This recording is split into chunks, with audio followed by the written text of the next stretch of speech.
Headline sponsored by Abhilashi Group of Institution. Join us to beat the crowd.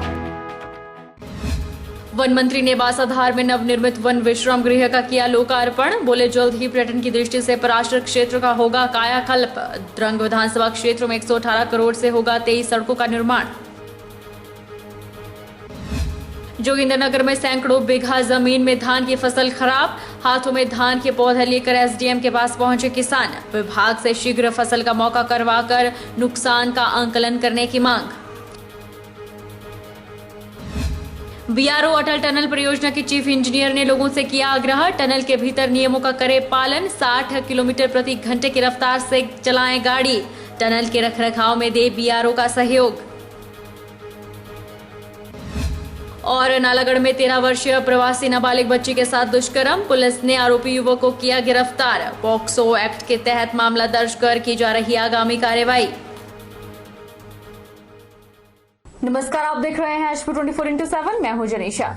Drang विधानसभा क्षेत्र में लोक निर्माण विभाग के तहत PMGSY और नाबार्ड के तहत 23 करोड़ के निर्माण पर 118 करोड़ की राशि खर्च की जा रही है। यह जानकारी वन युवा सेवाएं एवं खेल मंत्री राकेश पठानिया ने बासाधार में जनसभा को संबोधित करते हुए दी। राकेश पठानिया ने बासाधार में 25 लाख की लागत से नवनिर्मित वन विश्राम गृह का विधिवत लोकार्पण किया। प्रदेश के कुल भौगोलिक क्षेत्र का लगभग 68.16% क्षेत्र वनों के तहत आता है। इनमें से 15,100 वर्ग किलोमीटर क्षेत्रफल में वन है, जो कुछ भौगोलिक क्षेत्र का 27.12% है। वनों में स्थानीय लोगों की भागीदारी सुनिश्चित करने के लिए कई योजनाएं आरंभ की गई हैं और इन्हीं प्रयासों से वन क्षेत्र में निरंतर वृद्धि हो रही है। मंडी जिला के द्रंग विधानसभा क्षेत्र में सबसे अधिक वन क्षेत्र आता है और अब यहाँ चील की जगह फलदार पौधे रोपित किए जा रहे हैं। वनों के संरक्षण और संवर्धन के लिए विभाग द्वारा विभिन्न योजनाएं क्रियान्वित की गई हैं, जिनमें वन समृद्धि, जन समृद्धि, एक बूटा बेटी के नाम, इको टूरिज्म प्रमुख है। वन मंत्री राकेश पठानिया ने कहा कि प्रदेश सरकार मुख्यमंत्री जयराम ठाकुर के कुशल नेतृत्व में प्रदेश के सभी क्षेत्रों के चहुमुखी विकास के लिए निरंतर प्रयासरत है। उन्होंने लोगों से भी अपील की है कि विकास योजनाओं में अपनी भागीदारी भी सुनिश्चित करें। वहीं डीएफओ सुरेंद्र कश्यप ने बताया कि बासाधार और घोघरधार में लोग अक्सर रविवार के दिन पिकनिक मनाने आते हैं और प्रकृति के नजारे को निहारते हैं। हमारी इससे और जो दूसरे कस्बे हैं वहाँ से अमूमन लोग जो है यहाँ पिकनिक मनाने इन स्थानों पर आते हैं।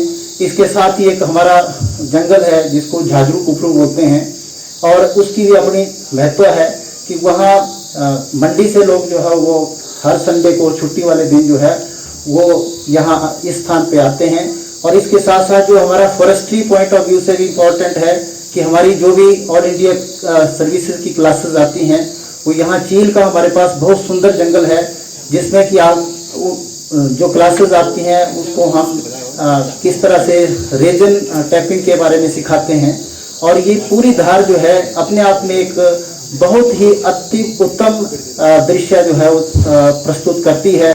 हिमाचल प्रदेश में पर्यटन की अपार संभावनाएं हैं। प्रदेश में अधिक से अधिक पर्यटक आएं, इसके लिए प्रदेश सरकार कृति संकल्प है। अगर बात मंडी जिला की करें तो यहाँ पराशर, शिकारी देवी जैसे कई पर्यटन स्थल हैं। इको टूरिज्म को बढ़ावा देते हुए प्रदेश में 9 स्थलों को चिन्हित किया गया है, जिसमें पराशर भी एक है और जल्द ही पर्यटन की दृष्टि से पराशर का कायाकल्प होने जा रहा है। देखिए ये रिपोर्ट।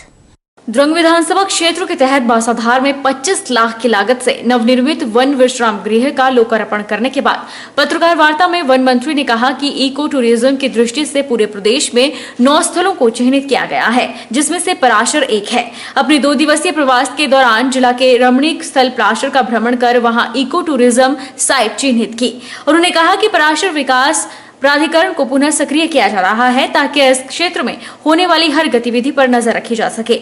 उन्होंने कहा कि पराशर एक ऐसी जगह है जहां पर्यटक खुद ब खुद चले आते हैं। हमें वहां केवल सड़कों को ठीक करना है और 51 टेंट की कॉलोनी बनाकर एक जगह ही ठहरने का इंतजाम करना है। एक पार्किंग बनाने की योजना है, साथ ही कूड़ा करकट के लिए एक बैरियर लगाने जा रहे हैं। इस बैरियर में सिक्योरिटी के रूप में 500 रुपए जमा करके एक बैग साथ लेकर जाना होगा, जिसमें कचरा डाल सकते हैं और वापसी में बैग वापस कर 500 रुपए पर्यटक वापस ले सकते हैं। 9 साइट्स आइडेंटिफाई की हैं पूरे प्रदेश के अंदर और उसमें से पराशर एक है। और रोड को भी हम उसके आसपास ही रख रहे हैं और उसी क्लस्टर में हम लेना चाहेंगे। कल शिमला में मैंने बैठक रखी है इको बोर्ड की और इको का हम नया एक पूरा संस्थान खड़ा कर रहे हैं और भारत सरकार से भी और प्रदेश से भी हम इसके ऊपर बहुत बड़ी योजना के रूप में, क्योंकि जैसे हमें लग रहा है कि ये वैक्सीन का अब आना लगभग तय है और ये वैक्सीन जो है जून तक पूरे देश में हर नागरिक को लग जाएगी, जो मैंने आज की प्रेस कॉन्फ्रेंस में देखा है हर्षवर्धन जी की जो हमारे केंद्रीय स्वास्थ्य मंत्री हैं। तो हम अपने आप को अगले टूरिज्म सीजन के लिए जो तैयार करना शुरू कर दिया हमने इसका आज पूरा डिटेल में कल शाम से वहीं पे हूँ, सुबह भी मैं वहीं पे था प्रेशर में। बहुत खूबसूरत जगह है, बहुत पोटेंशियल है, बहुत फुटफॉल है, टूरिस्ट बहुत आता है, अपने आप आता है। हमको केवल सड़क को ठीक करना है और वहाँ पे कम से कम 51 टेंट्स की एक कॉलोनी बनाकर वहाँ पे हमको एक पूरी व्यवस्था करके जहाँ पे हम अपने हिमाचली कल्चर को शोकेस कर सके, गाड़ियाँ आगे ना जा सके, एक जगह पे पार्किंग क्रिएट करके वहीं से घोड़ों के ऊपर और बगियों के ऊपर जो है मंदिर तक आगे लोग जा सके। वहाँ पे जो गंद डालते हैं, बोतलें फेंके जाते हैं, जो प्लास्टिक डालते हैं, उसके लिए हम एक बैरियर लगाने जा रहे हैं। उस बैरियर में आप 500 रुपया देकर एक बैग लेकर जाएंगे, वो बैग हमें वापस करेंगे और अपना 500 रुपया वापस ले लेंगे एक सिक्योरिटी के रूप में। और जो भी वहाँ पे नीचे गंद फेंकेगा या कुछ ऐसा करेगा उसके ऊपर सख्त कानूनी कार्रवाई करने के लिए हम आदेश दे रहे हैं।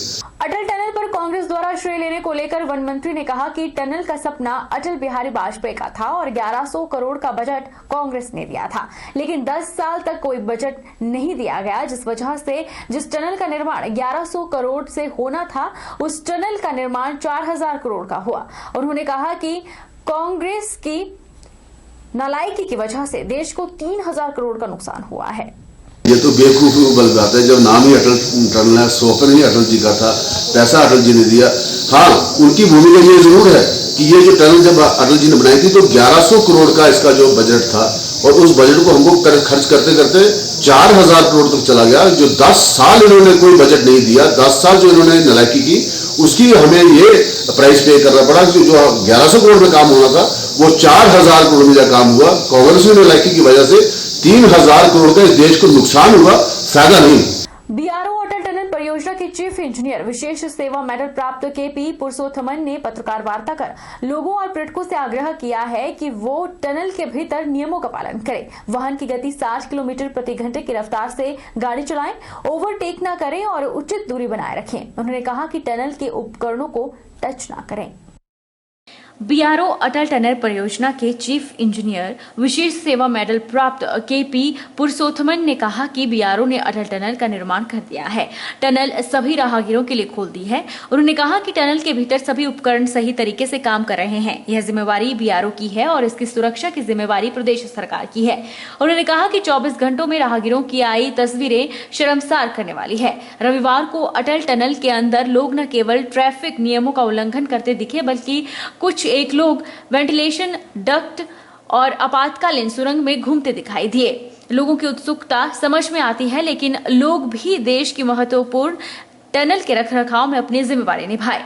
उन्होंने कहा कि सरकार से 2 बार पत्राचार करने के बाद अब पुलिस बल तैनात कर दी गई है। दिन में 2 बार सुबह 9 से 10 और शाम 4 से 5 बजे तक टनल के भीतर वाहनों की आवाजाही बंद रहेगी। इस बीच बीआरओ टनल के भीतर लगे उपकरणों की चेकिंग करेगा और धूल जमा होने पर उसे भी पानी द्वारा बाहर निकालेगा। उन्होंने कहा कि कुछ दिनों के बाद सुरंग के भीतर बिजली की 33 kV लाइन बिछाने का कार्य शुरू होगा। लोगों और पर्यटकों से आग्रह है कि उस बीआरओ का सहयोग करे। हमको जो टनल कंप्लीट हुआ है बहुत खुशी हुआ है, उससे ज़्यादा खुशी हुआ जब लोगों को जो है टनल को क्रॉस करते हुए देखते हुए, क्योंकि जो काम हमने किया है पब्लिक के लिए वो इस्तेमाल करना शुरू किया है, वो देखते हुए बहुत ज़्यादा जाम नहीं था। पहले हमने तो ये देखा है अंदर में जो गाड़ी जाते हुए लोग जो है ओवर स्पीड में गाड़ी चलते हुए देखा है, तो उसको अभी हमने इंस्ट्रक्शन दिया है, मतलब मैंने पुलिस से भी बातचीत किया है, तो हमने बताया है उसका स्पीड लिमिट जो है 60 किलोमीटर पर आवर में रखना है और पब्लिक को समझाया है। और उसके बाद में सिर्फ 2 दिन के अंदर में भी मैंने देखा है, तो आज मेरा ऑफिसर जाके पर्सनली जाके देखा है, तो लोग जो है स्पीड जो है काफ़ी कंट्रोल किया है आज। तो इसका मतलब जो है लोगों को जो बताया गया है क्या है, नॉर्थ पोर्टल साइड में बहुत ज़्यादा विंड जो है विंड फ्लो बहुत तेज़ से आता है, उसके वजह से उसके साथ साथ में बहुत ज़्यादा जो है डस्ट भी अंदर टनल के अंदर में आता है। वो जो इतना डस्ट आता है वो तो वेंटिलेशन फैन से भी जो यहाँ पर डस्ट एक बार जमा होता है, वेंटिलेशन फैन से भी उतना पूरा जो निकलता नहीं है, उसके लिए वो डिज़ाइन नहीं होता है। तो इसलिए हमको हर टनल में टनल क्लीनिंग करना बहुत ज़रूरी होता है। तो हमारे पास में टनल क्लीनिंग का जो इक्विपमेंट जो है ऑलरेडी लाया हुआ है। हम लोग जो टनल इनाग्रेशन से पहले हमने लेकर रखा था, तो इसमें टनल जो है क्लीनिंग करना बहुत जरूरी है। जोगिंद्रनगर के विभिन्न स्थानों में किसान अपने हाथों में धान के पौधे लेकर एसडीएम कार्यालय में समस्या को लेकर उनके समक्ष पेश हुए और ज्ञापन सौंपा। किसानों का कहना है कि इस वर्ष जो धान का बीज उन्हें कृषि विभाग द्वारा दिया गया उसमें धान के अंकुर नहीं आए, जिसके चलते किसानों की सैकड़ों बीघा जमीन पर बीजी गई धान की खेती नष्ट हो गई है। भराड़ू पंचायत के गडूही गांव के किसान ने बताया कि उनके द्वारा उनकी 3 बीघा जमीन पर धान की फसल बीजी गई थी, लेकिन धान के पौधों पर अंकुर न आने की वजह से उनकी सारी धान की फसल बर्बाद हो गई है। किसानों ने सरकार से मांग की है कि विभाग द्वारा शीघ्र उनकी फसल का मौका करवाकर उनके नुकसान का आंकलन करवाया जाए, ताकि वे अन्य किसानों की भांति अपने खेतों से इस फसल को काटकर गेहूं की फसल बीजने की तैयारी कर सके। मैंने तकरीबन 3 बीघा की जमीन धान की बीजी हुई है पूरी कंप्लीट, जिसमें कि मैंने विभाग द्वारा मुहैया कराया गया बीज ही बोया है। तो इस बीज की हालत ये है, जो कि अभी तक इसमें जो है सीला नहीं आया है। सीला कहीं कहीं आया है तो अभी वो नहीं पकेगा, क्योंकि ये एक हमारी लोकल भाषा में ये कहावत है कि जो शहर को नहीं निसरा वो समझो बिसरा। वहीं एसडीएम अमित मेहरा ने कहा कि उनके पास क्षेत्र के विभिन्न स्थानों से किसान अपने धान की फसल की समस्या को लेकर आए हैं। उनका कहना है कि बीज अच्छे न होने के चलते उन्हें खासा नुकसान हुआ है और उन्होंने कहा कि इस बारे उनके द्वारा शीघ्र अतिशीघ्र संबंधित अधिकारियों को दिशा निर्देश दिए जाएंगे, ताकि किसानों की बर्बाद फसल की जो समस्या है वो शीघ्र हल हो सके।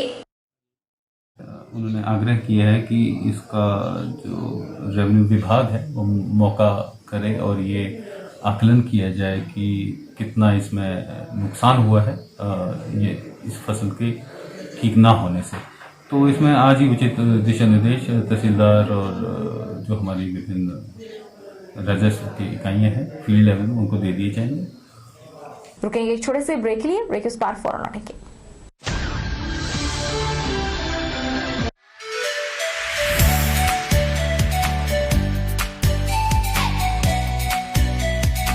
Abhilashi Group of Institution, where you can get admission in 2020 and 21 for BTech in Civil, Mechanical, Electrical and Computer Science Engineering, Diploma in Civil, Mechanical and Electrical Engineering, B Pharmacy, B.Ed, D.Led, MSc, Physics, Chemistry, Botany, A&M, GNM, BSc Nursing and Post Basic BSc Nursing courses. For detailed inquiry, please contact Abhilashi Group of Institutions near Chowk, Tehsil Baldh, District Mandi, Himachal Pradesh.